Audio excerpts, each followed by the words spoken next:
Random power outages in one unit of a multifamily dwelling, while other units remain unaffected, can stem from several common causes. Loose connections are a frequent culprit.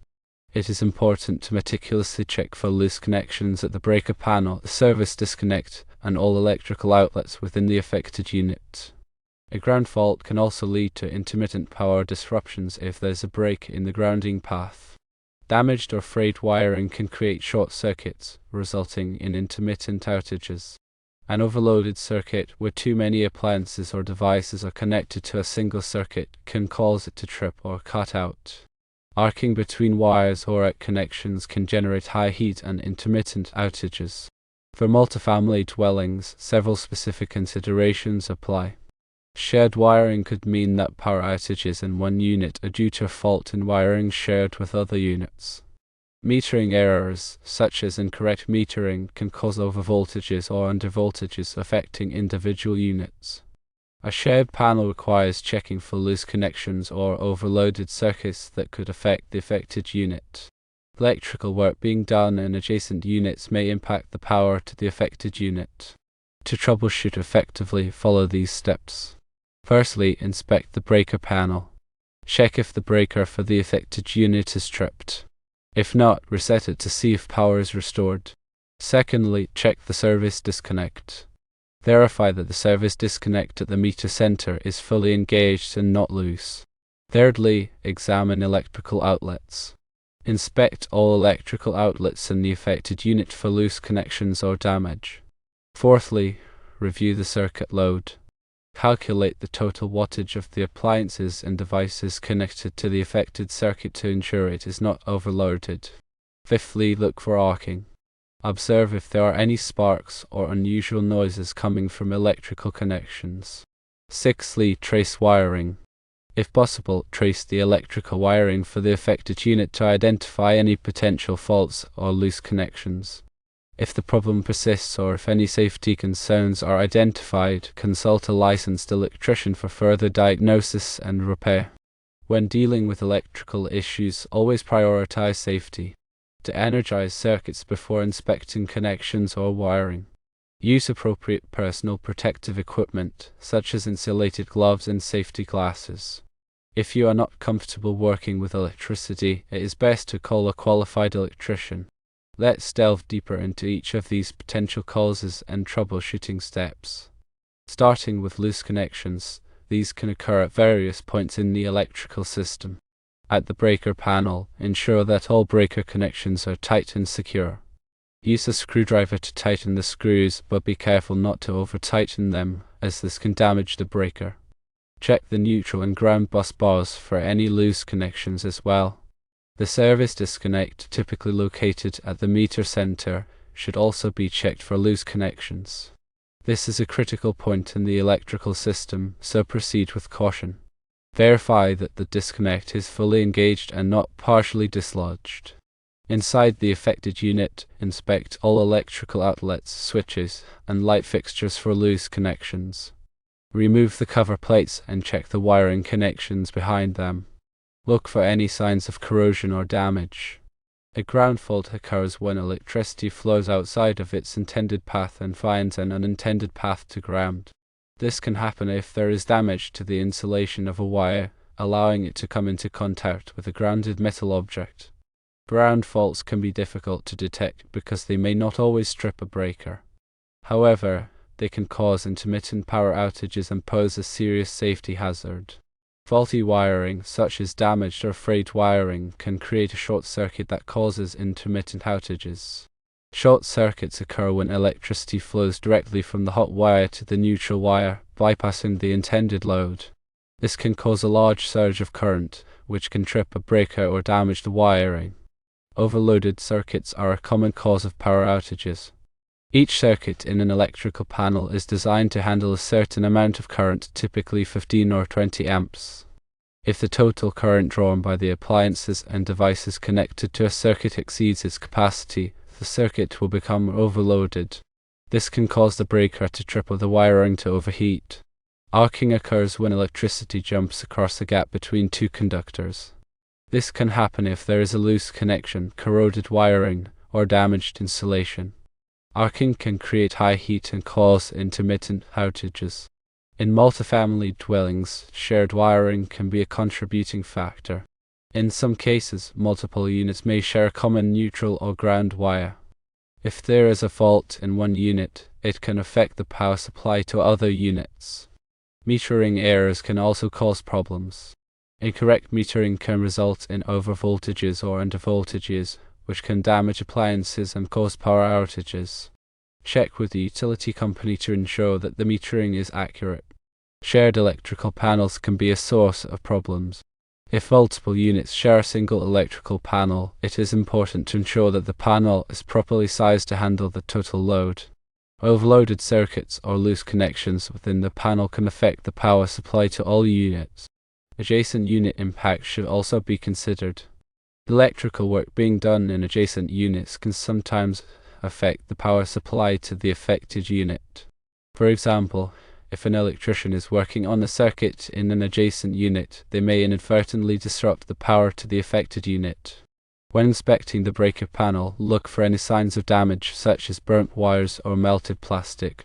If you see any damage, do not attempt to repair it yourself. Contact a qualified electrician. When checking the service disconnect, use a non-contact voltage tester to verify that power is present on both sides of the disconnect. If there is no power on one side of the disconnect, it may be faulty. When examining electrical outlets, look for any signs of damage, such as cracks or loose connections. Use a multimeter to test the voltage at each outlet. The voltage should be approximately 120 volts. To review the circuit load, add up the wattage of all the appliances and devices connected to the affected circuit. The wattage is typically listed on the appliance or device. Compare the total wattage to the circuit's capacity. A 15 amp circuit can handle up to 1800 watts, while a 20 amp circuit can handle up to 2400 watts. When looking for arcing, listen for any unusual noises, such as crackling or buzzing. If you suspect arcing, turn off the power to the circuit and inspect the wiring for signs of damage. Tracing wiring can be challenging, but it can be necessary to identify the source of a problem. Use a wire tracer to follow the wiring from the breaker panel to the affected outlets and devices. Pay close attention to any splices or connections along the way. Remember, electrical work can be dangerous. If you are not comfortable working with electricity, it is best to call a qualified electrician. They have the knowledge, skills, and equipment to diagnose and repair electrical problems safely and effectively.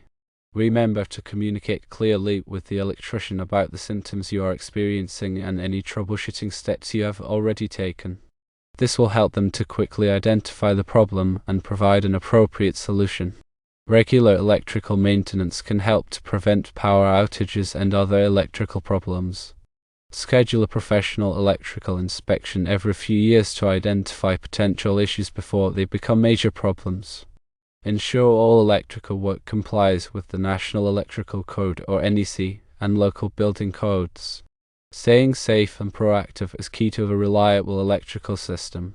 The NEC Table 310.15b16 provides ampacity ratings for conductors based on insulation type and temperature rating.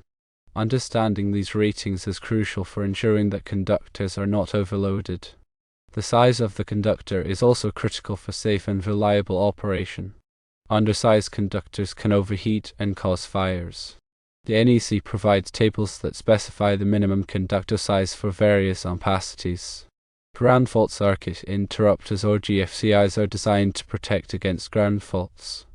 GFCIs constantly monitor the current flowing in a circuit and will trip if they detect a difference of as little as 5 amps. Arc fault circuit interrupters or SIs are designed to protect against arcing faults. A SIs can detect the unique characteristics of an arc and will trip to prevent a fire. Surge protectors are designed to protect against voltage surges, which can damage electronic equipment. Surge protectors divert excess voltage to ground, preventing it from reaching sensitive equipment. Smoke detectors are essential for early warning of a fire. Test smoke detectors regularly to ensure that they are working properly.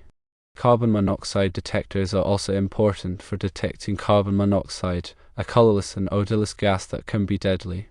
If you suspect a carbon monoxide leak, evacuate the building immediately and call the fire department. Proper grounding is essential for electrical safety. Grounding provides a path for fault current to flow back to the source, tripping a breaker and preventing electrical shock.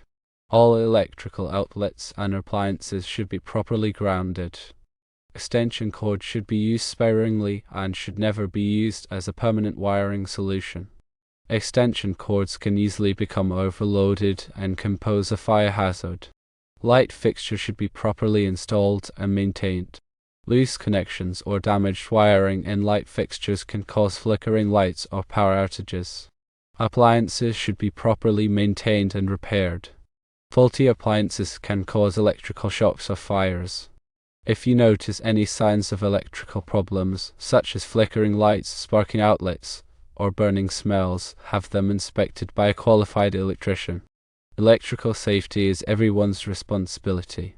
By following these safety tips, you can help to prevent electrical accidents and ensure the safety of yourself and others.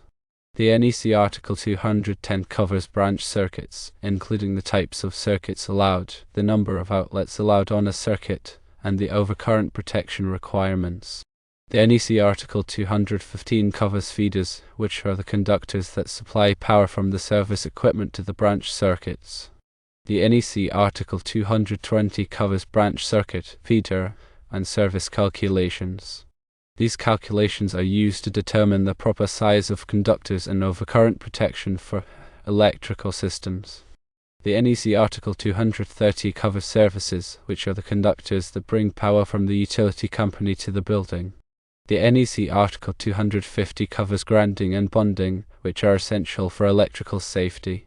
The NEC Article 300 covers wiring methods, which include the types of wiring allowed, the installation requirements, and the protection requirements. The NEC Article 310 covers conductors for general wiring. The NEC Article 400 covers flexible cords and cables, which are used for portable appliances and equipment. The NEC Article 406 covers receptacles, cord connectors, and attachment plugs or caps.